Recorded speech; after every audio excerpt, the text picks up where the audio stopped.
your most regretful purchase ever is buying an RV. The one purchase I will never live down is the purchase of a f***ing motorhome. I bought an $87,000 fifth wheel, and that ended up being the dumbest decision of my life. Buying an RV is supposed to mean freedom. Hit the road, travel the country, make some memories. But for a lot of Americans, it turned into the biggest financial mistakes they've ever made. These are real stories from RV owners who wish they never bought one. The further we get into this video, the worse they become. Let's get into it.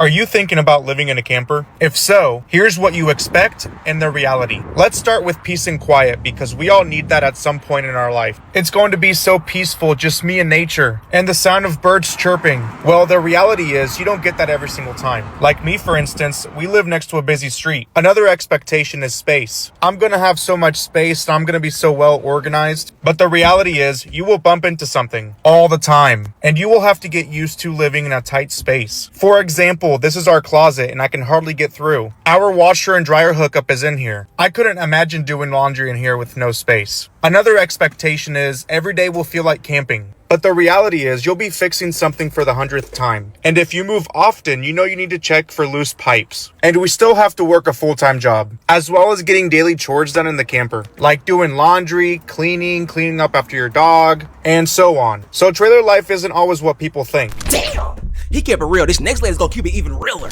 I'm going to show you the harsh living of RV living. Everybody shows you the good stuff. But what about the bad stuff? What about not having enough room? This is my big kitchen. I have to cook and bake in this little kitchen. As you can see, my husband takes up half the room. Look what he's doing. Growing trees like we need it in the RV. Then we have our little water fixture. Why do we need that in the RV? I don't know. He keeps on taking up more and more of my room. I open up a cabinet and this is what happens. Now just look at this cabinet. Maybe someone out there can help me organize because this all has to fit in here and I can't figure out how. It's not just that cabinet. It's every cabinet. We never know what's going to fly out at us because I have no room. Put the water on for 5 minutes. Let's see how it is. Holy crap! It's freezing! Freezing water. My husband thinks it's warm. It's not. Now I have to show you my closet. That's really not a closet. It's a battery. This is for solar. Now, ask me, have we used this solar? Maybe once, maybe twice. We have frickin' solar panels on top of the roof. We have all these batteries soaking up the sun. And what am I using? Electric. Why not solar?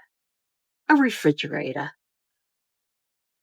You can't fucking put anything other tall only on the sides. You can't put anything tall in the middle because this thing is here. So, as you could see, this is all stuffed. And my husband keeps saying, stop buying food. There's no fucking food in there. All there are is mayonnaise and ketchups and all those kind of things. They take up all the space. And a freezer. Oh, look. Look at that lovely freezer. Not a lot of room. Can't go out and buy shit. This is the reality. Don't listen to all those glam people. I fell for it. I thought, wow, living in an RV? That must be so much fun. No, it's a freezing shit box. That sounds like a nightmare. We just moved in and I am so ready for a hot shower. I can't wait to get into my RV shower. So you're ready then to take 3-minute showers. And if longer, you're freezing your butt off. I can't wait to wake up with the sun on my face tomorrow because, I mean, that's just gonna feel so good. Oh yeah, you probably will wake up with the sun on your face and shivering, especially if you wake up at 3 o'clock in the morning and your propane tank's empty, so you have to decide whether or not it's worth getting up and changing the propane tank, and then you end up having to because you're freezing. You're welcome. Well, what about planning on having fresh produce and having my cabinets look really cute? You can't tell me I can't do that. Sure. And the only way it's going to work is if you have a refrigerator that's not the size of a cereal box. If you have a residential refrigerator in your camper. And, I don't know, better ones than shelves or cupboards than I've got. Otherwise, you're not going to be able to do it. Try putting a grocery haul in that and that. Not going to happen. You make it seem like RV life is not livable. Like, why bother? You do it. You've been doing it for 3 years. How have you done it? Seriously. I don't mean to say that it's all bad, because it's not all bad. Some of it's good. But is it glamorous? No. Is it all sunsets and vacation time? No. Is it boring sometimes? And annoying sometimes? Yes. Is it worth it though? Yes. See, that's the part nobody talks about. The excitement of buying it wears off real quick. And the crazy part is, these aren't even the worst reasons people regret buying an RV.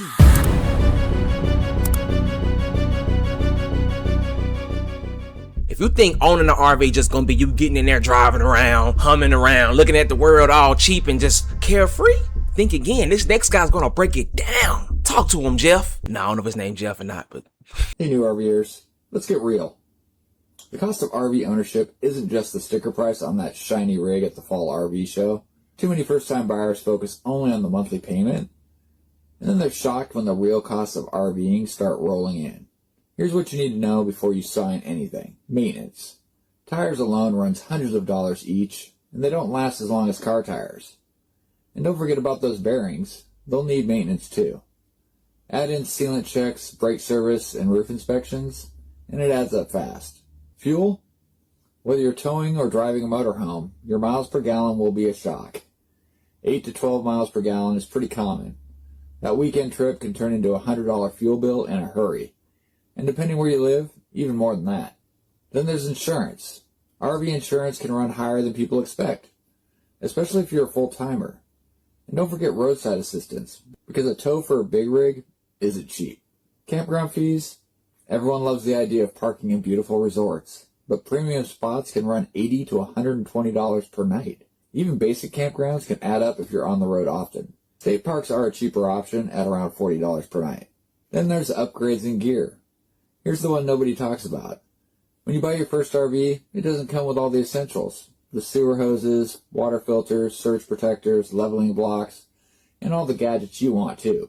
Those little things can add up easily to $1,000 or more in your first year. I'm wondering how much other full-time RV families spend during the winter in propane. The last month and a half, it's guzzling propane, because I am at this propane place. It is like a family owned. They have glass windows to the point where I don't even have to come in anymore. Like, they just wave at me through the window because they know what my car looks like and they know who I am. They know my first name, and they call the guy on the walkie to come get the tank out of the back because I am here this week. I've been here twice. It's a cost that you forget about because it just goes up throughout the year, and it's like a short amount of time. But like, honestly, this month, I think I've spent like $130 to $150 in propane. And for some reason, that seems really high. Can't forget about that propane. And what about the gas? Them prices probably not nice, because if you're thinking about buying an RV or camper, you might want to think twice. Over $650 in order to fill the tank. I mean, you have over 100 gallons worth of gas that you have to pump into that thing. A lot of people, when they buy it, yes, oh, it's nice, we can travel. Yes, oh, we can live on our own. Yes.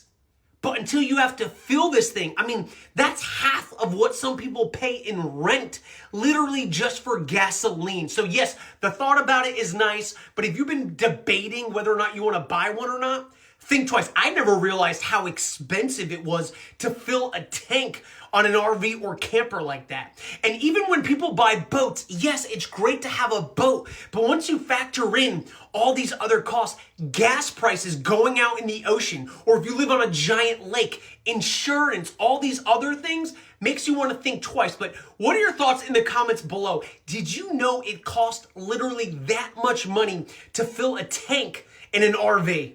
And somehow, that's still not the biggest reason people are getting rid of them. The next chapter is where things start falling apart.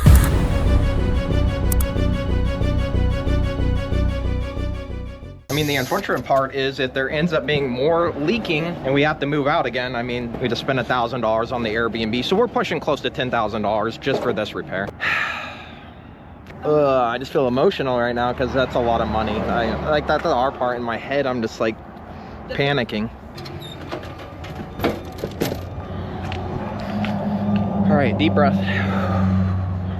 All right, buddy, heat's coming. 23 degrees out today. And yes, that is the high. It's a lot of money. Almost $10,000 so far, and we're not even done with all the repairs. Oh yeah, don't let me forget to update you about that as well. We had massive leaking going on, lots of water damage. It ended up costing over $8,000 when all was said and done, and that's without that repair yet. They finally came back out and agreed that they would do a pressure test for free, test the water lines, make sure there's no more leaking, and they would do that all at their own expense. So tentatively, we are taking this back into this same shop. Well, that's because we just paid a huge diagnosing fee on this. So therefore, if we went somewhere new, not only would we have to wait to get back into the shop, we'd have to pay an extra diagnosing fee, and then we'd have to go through the reordering of parts. So you could kind of see where this could become a headache really quickly. Temperatures are absolutely freezing. It is really hard to diagnose these things because water is so sneaky. And I just can't express to you how much we feel alone in this, because when we run into hard situations like this, we're on our own. We don't have insurance for this situation like this where it's just normal wear. Found out that the bottom of the camper is actually called chloroplast, and it's like a plastic cardboard. And it's not uncommon for it to fall off. And it falls off for two reasons. One, there's not enough fasteners put in from the factory to hold it. And two, there's no support for it in the middle, so there's nothing to hold it up in the middle, and eventually it starts drooping and catching wind and rips like we had today. The guys online are building support beams out of unistrut and angle iron to run from frame rail to frame rail to help support it in the middle. I'm on my way to the local Lowe's to see what they got, to see if we can make this work for us. All right, that could work. And this could also work, and I think that'll be a lot cleaner.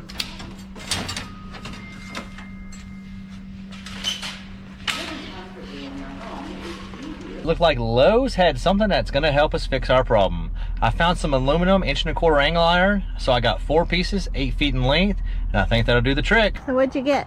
All right, so I got these angle iron pieces, Uh-huh. and they should work, but I'm gonna need you to help me measure so we can figure out if we need to make any cuts. So we got to cut them at 74 1/4. Okay. How many of these do we do? 4. Here we go. Let's do some cutting. Measure twice to cut once.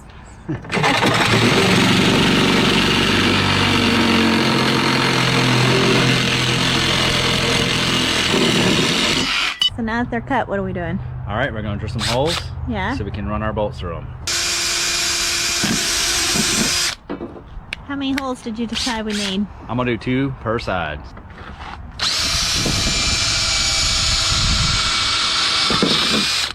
Okay, so we got all 4 cut and drilled. Now we're gonna lay them out under the camper so we can make some lines and drill some pilot holes in the frame so they can attach to.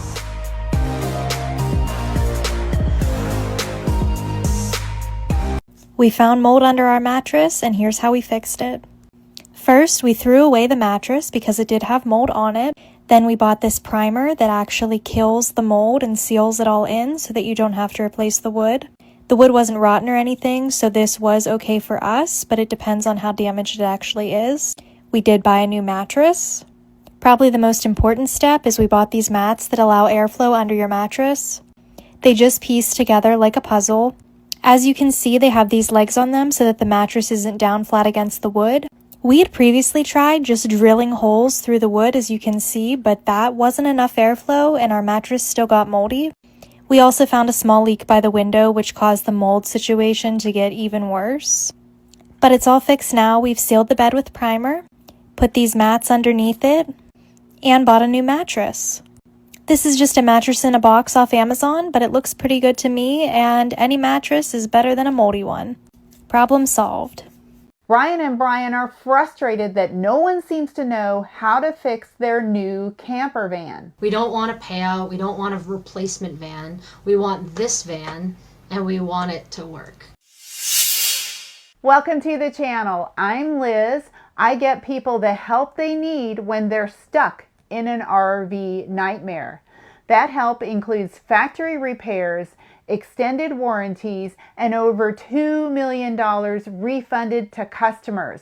This is all thanks to you for liking, subscribing, and sharing, making this channel the force that it is. Today, you can feel the frustration when Ryan and Brian share their story of how their Jayco Terrain camper van has been in the shop since April 2025. And I'll have Jayco's response later in the video. Brian and I were doing a lot of day trips from Boston up to the White Mountains. We were hiking a lot. We rented a Revel. We really liked our time in the Revel. That kind of cemented it for us. So we settled on the Jayco Terrain because of the smaller footprint, the ability to have alternator charging, being able to really boondock, be off the grid. This is our first camper. The best price we could find was at the Great American RV Superstore in Hattiesburg, Mississippi. We actually flew down to Atlanta, drove out, picked up the RV there, and drove it home to Boston. That drive home took us about 3 days. We spent 2 nights at Harvest Hosts where we were able to test it out, see how the bed felt, see how the fridge worked. Once we had it in Boston, we even took it out a few times. We found a campground that was open year round. We were so excited to have it, even though it was still snow on the ground around here. Then once the summer came, the trail started to become a little more hikeable for us. We started spending more time in New Hampshire in the White Mountains. We went up there pretty much every weekend all summer, just enjoying our time in the van. Throughout that year though, we found a few minor issues. The light bar didn't work, the lights on the awning didn't work, and the alternator would squeal kind of when you first turned it on after a night of camping. It never impacted anything, except it was quite loud when we'd be driving out early out of the campground in the morning and probably disturbing people. That happened kind of that first summer. We noticed that. And we had a few recalls that we needed to do on the battery. At this point, it's not even about the money anymore. It's about constantly worrying about what's going to break next. But there's one more reason people finally decide to get rid of their RVs, and this is probably the biggest one.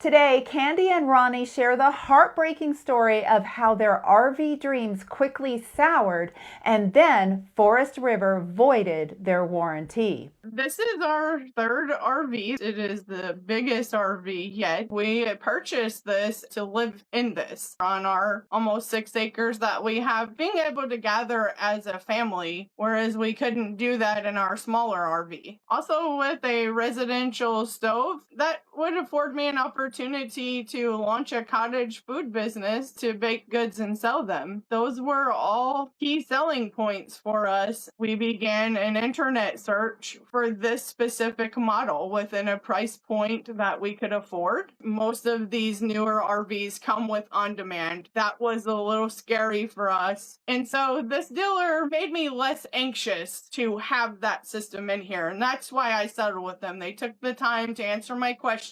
Almost certain that it's going to be uninhabitable with rain coming through the AC unit. So I can't entertain any kind of repair because you can't repair mold. Our health depends on that, and that's a no for us. We're just here with no resolution. Every end that I could take to fight for Ronnie and I has been exhausted. So they sold them an RV, they started messing up, then voided their warranty? And they're supposed to be a Christian company. Now she has to beg and plead for them to fix it. Watch this. Triple H, you're claiming to be an upright Christian business, and I want you to stand on those principles and do the right thing if Forest River isn't willing to. You got paid for this unit. You were able to likely sit down at the holidays with your family and have a home-cooked meal, and that was taken away from Ronnie and I. End our nightmare and do the right thing and stand on those principles that you are employing. We don't want this unit any longer. The only resolution that Ronnie and I are even entertaining is a full buyback. Every single time we drive somewhere, we end up finding a screw. Like, not really sure where they're coming from most of the time. Sometimes I know exactly where they're coming from, but I can't fix it. And I've called the manufacturer and tried to get the warranty work done. What good is a warranty if you can't find anyone to actually do the work? The warranty is pointless because you can't get the work done. And now there's a recall on our model in the propane system, which is very unsafe, and I feel unsafe for my family. And I still don't know what to do. See, most of these warranties are scams. But wait, that's not it. She's gonna start showing things that broke in her RV in the short amount of time after she just bought it. Watch this. All of these slide things are just coming off. Damn. Right? That one's just gone. Okay. Those are coming off. I think the worst part is this cabinet right here. Look at this. Like, what? It's just completely falling apart. It's Crazy. basically just staples in like a cereal box. That's how I feel. These shelves are just so thin. They're basically like a cereal box. Golly. The wall is like warped, so whenever we do this, we have to like pull it out to make sure it stays on the track, or else the whole thing just comes off. The very first day, that screw popped out, like at the place that we picked it up. Like the wall is so flimsy. See, there were staples in here, but they just popped out every time you drive somewhere. Look at these staples. They're just popping out. This is not us doing this. This cabinet here, this just came off because the screws came out and we tried to put them back in, but it's so like flimsy that was stripped. And then this part just broke off, even though we tried to not open that cabinet anymore. It's just driving does that. A few pieces of plastic have come out under this slide and just come off on the outside as well. This entire door came off the hinges, and I mean, it kind of was stupid because it didn't have a lock anyway. This piece right here, that's secured because it has a ladder that goes here, but this piece above there just came off. That just popped off, and so now we have that in here. This was our kids' bunk thing. I think that was that one. But there's our door, taking out this back bathroom because I don't know what to do with it. So this second bathroom, which is really nice and we're so excited about, has become storage for the shit that's breaking. And the worst part is the propane recall. And if you think that's frustrating, the next reason people regret buying an RV is even worse, because it's the one that finally makes them sell it.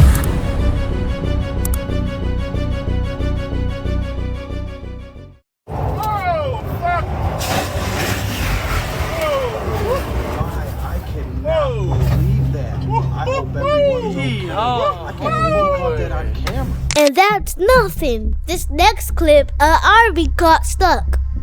Thank you, Jay. Yeah, watch this. This is crazy.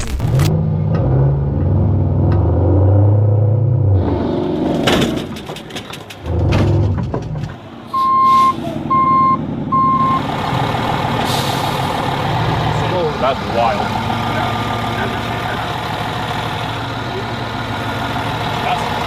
That's crazy. Yeah, I think we'll lift it up. So, went all the way around the receiver hitch, which is a very solid point to pull from. It didn't even think about it. It just freaking ripped the whole thing right off. Last night, when I was pulling from that thing, it wasn't budging. So that shows just how much more pulling power the het really has than kind of anything. Literally just peeled that thing right off. That's wild. So we got to lift it up with the crane. Got some sand back under the tires. Got hooked to a much stronger point on the rear tag axle.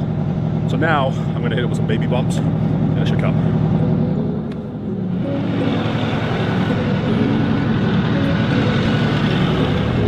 Yeah, let's have everybody that's in this map clear.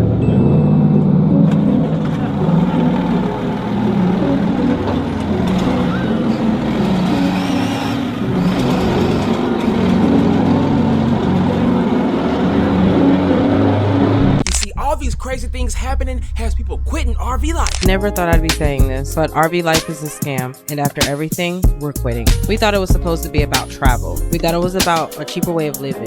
Maybe even if we're being honest, it was about escaping. But somewhere on this journey, it stopped being about that. It was never really about the RV. It was about clarity.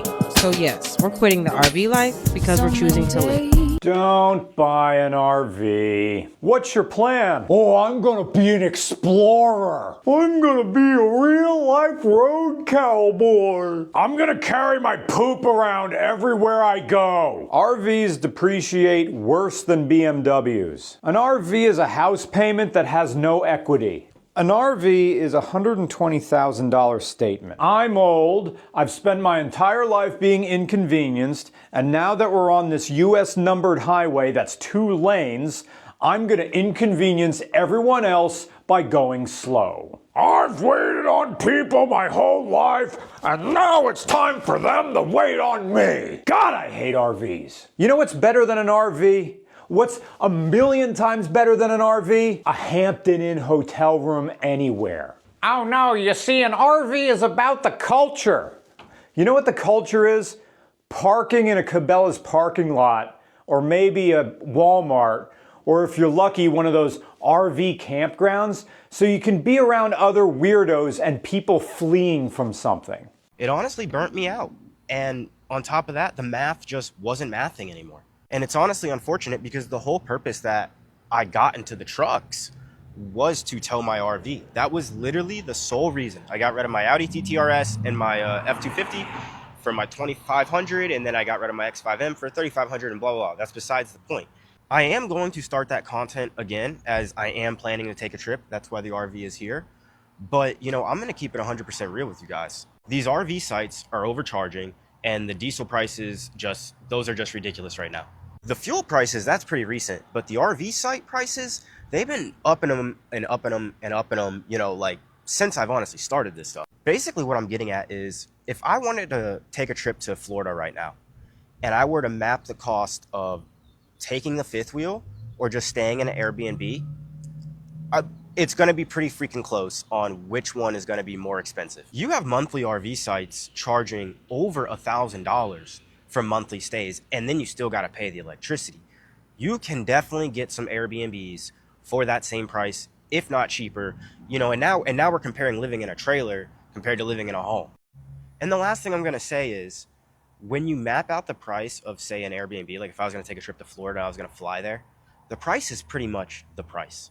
But when it comes to taking your fifth wheel somewhere, the price you map out is usually never the actual price. Legitimately, something as simple as a flat tire, you know, now throws a couple of $100 more into your plans. And if you are comparing, you know, one to the other, you know, all that kind of comes into your mind. And not to mention the convenience, you know, I can just hop on an airplane and be there in a couple of hours. But wait, this last clip is scary, and she's going to explain everything. Buckle in. Hope you got your popcorn. Let's get into it. Everybody keeps asking me what happened to the RV, so today I'm going to do a story time on why I moved back to my parents. I was living on a property with my significant other's family, and it was just like a dirt lot. I don't know how more to explain that. And it had a gate so you couldn't drive up in a car. The first time it happened, it was about 3 in the morning. And a man came on the property with a gas can and a backpack. The first thing we thought was he was gonna try and take our gas, but he didn't even walk up to the cars. I think he went up there to burn something, I'm not sure, but somebody walking right on your property at 3 in the morning with a gas can is actually really scary. Then about a month later, my significant other had left to go get us food. His family was in Mexico, so I was there by myself. The moment that he left, he called me and he said, "Hey, did we shut the gate when we got home?" I was like, "I don't remember, but what does it matter?" kind of thing, you know? He looked at the cameras after he left and he said that there was a woman who came onto the property, realized people were up there, and then she walked down and she closed our gate for us. He just tells me, "Hey, look out the windows and see if you see someone around," because right behind the RV was like the city's property, kind of like a hiking trail, but like really like no one went up there. I'm not scared. It's midday. I've been home alone so many times. Like I was not scared at all. Called him back. He was already coming back to the property, but he was stuck in traffic. And I say, "Hey, I do see the lady. She's outside on the other side of the gate. I think she came up here to use the restroom." So I watched her in the window. She walked away from the property and I was like, okay, she left. The only thing I had to protect myself in there was like a steak knife. 10 more minutes passes by and I'm sitting there making jokes, laughing now with him on the phone, and I hear on the RV door. I was so freaked out. It reminded me of the movie The Strangers when they get the knocks on the door. It was so loud. The window was open, so I go and I just move the blinds away from it. She had black makeup smeared all down her face, like eyeliner, black lipstick. It was smeared all down her face. So I asked her, "Can I help you?" She asked if she could charge her phone or if she could have some water. "I am not opening the door for you." So she just says, "Okay, thank you," and she leaves. I'm like this. I'm shaking so bad with that stupid steak knife in my hand. So that was on a Friday. So the following Friday, I'm there again by myself. The family's an hour away. My significant other is an hour away at work. It is 8:30 at night. Mind you, the property has no lights on it, no nothing. I was on the phone with my significant other. He's on his way home from work. I tell him, "Hey, I'm gonna take a shower. I'll call you back when I'm done." I turn on music on my phone while I'm in the shower. You guys know when you're home alone, you always hear noises. Like everything, you're just paranoid. Like everything that makes a noise, you're like, "Oh my gosh, someone's trying to get in here." So I start hearing my paranoid noises in my head. It sounds like somebody's trying to open the front door of the RV. It sounds like they're messing with the handle. To me, I'm like, okay, I'm freaking out for no reason. And then my music's playing and it just completely stops, which meant I was getting a phone call. And I knew it was going to be my significant other calling me and telling me that somebody is trying to break into the RV. I knew because I had already told him I was going to call him back. And why is he calling me right away, you know? He says, hey, there's a man up there. There's a man that walked on the property. We see him on the cameras. Get something to protect yourself and lock the door. Make sure the door's locked. And I'm sitting there and I'm like, he's at the door trying to break in. He's literally trying to get into the RV right now. I get out. I have to get dressed. I'm not going to go out there not dressed. I go out and I get my little steak knife again because I had nothing else. Yelling out the window, I'm calling the cops. This is private property. You're trespassing. Get out of here. I can hear that the man went behind the RV and is trying to open the storage underneath the RV. At this point, I'm on the phone with the cops and I'm telling them he's trying to break open the storage unit. He was pushing a shopping cart. I hear the wheels of the shopping cart like behind the RV and going around. As I'm on the phone with the cops, I actually see him go by and he starts walking down the hill with his shopping cart filled with things. I don't know what he stole. His cart wasn't full when he came up and his cart was full when he went down. So after that, I was terrified. I was terrified to be there by myself. Everyone there is not always there. I was usually there by myself. I could no longer put myself in that situation. I did not want to be there for the time being, so I came back to my parents' house. The cat is okay. She's with her dad. I just seen her yesterday. So until everything there is fixed, I am going to be staying here for the time being. I hope that cleared up any confusion that you guys had for why I was back at my parents' house. Thank you for listening to my story time. I'll see you guys another time. After watching all these stories, one thing is pretty clear. A lot of people bought an RV chasing freedom, but for some, it turned out to be the biggest financial regret they've had. Now, obviously, not every RV owner is going through trials and tribulations, but these stories are definitely a reminder for you to do your research before buying that RV. And if you thought RV regrets were bad, wait until you see people who bought tiny homes. Click the video on your screen. Trust me, these stories are just as wild.